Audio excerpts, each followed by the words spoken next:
Muito bem, pessoal, estamos chegando aqui para mais um episódio aqui do nosso podcast em que nós estamos fazendo comentários ao Código Penal. É um esforço, hein? Vamos falar artigo por artigo, comentar artigo por artigo do Código Penal.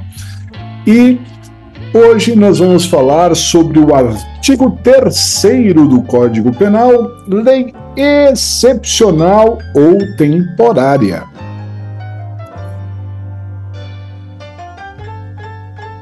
Muito bem, quando se fala de uma lei excepcional ou temporária, de cara podemos saber que ela não é uma regra geral. Geralmente as leis são feitas para durar. Quando uma lei entra em vigor, ela entra em vigor sine die, ou seja, sem uma data para que ela deixe de estar em vigor. Por exemplo, o Código Penal é uma lei.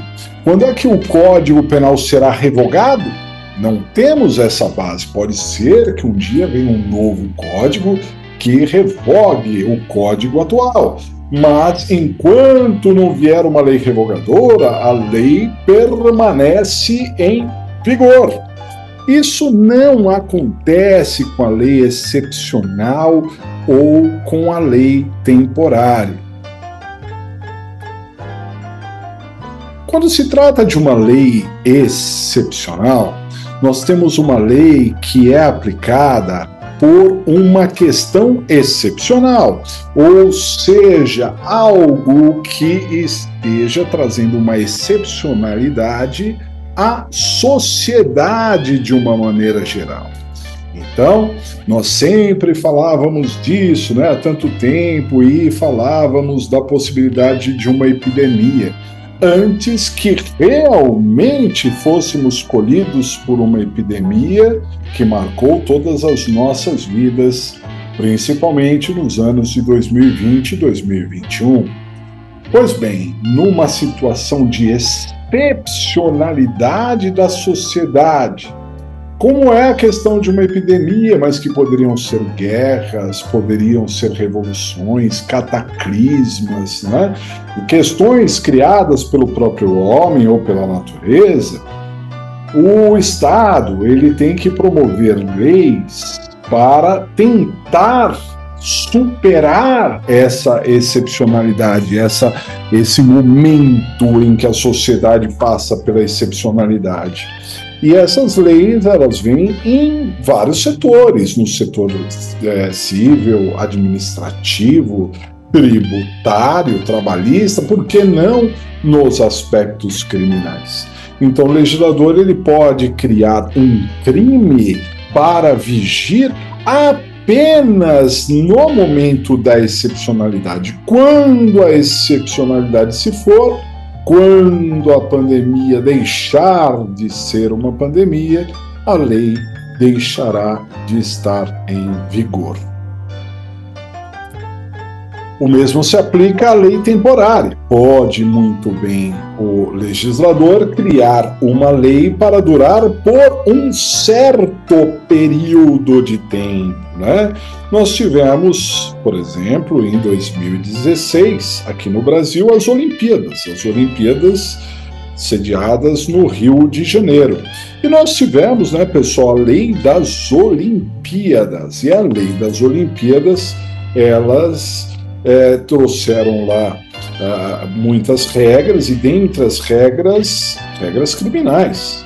Então, naquele ano de 2016, e basicamente até 31 de dezembro, mesmo tendo passado o evento Olimpíadas, mas com data certa até 2016, quem praticava até dezembro, 31 de dezembro de 2016, quem praticasse determinadas condutas estaria praticando um crime. Quando entrou o ano de 2017, deixou de ser crime. Certo? Isso é uma lei temporária. Vamos ao texto legal. Diz lá, artigo 3º, a lei excepcional ou temporária, embora decorrido o período de sua duração ou cessadas as circunstâncias que a determinam, aplica-se ao fato praticado durante a sua vigência. Bom, muito interessante o que diz a lei aqui, porque veja, pegando o exemplo da lei das Olimpíadas, quem cometesse determinada conduta em dezembro de 2016 praticava crime. Em 2017, já não praticava mais crime, a mesma conduta, mas já não era uma conduta criminosa. Pois bem, eventualmente, aquele que praticou em 2016, mas não foi processado, chegou 2017, ele estaria livre? Resposta: não, porque de acordo com o artigo 3º, então nós temos essa vigência se aplicando de forma alongada para a lei excepcional temporária, ou seja, mesmo não sendo mais uma conduta criminosa aquela conduta, para as pessoas que a praticarem, nesse exemplo que eu dei, em 2017, quem praticou quando era crime, quem praticou quando do tempo do crime, quando da excepcionalidade, poderá sofrer os efeitos nos anos posteriores. Pode ser processado em 2017, condenado em 2018, cumprir pena em 2019. Vejam só, a isso a doutrina denomina de ultratividade da lei penal, ou seja, a lei não está em vigor para as pessoas de uma maneira geral, mas para aquela que praticou quando o crime, quando estava em vigor, ela continua produzindo os seus efeitos. Então é isso aí, pessoal. Um grande abraço.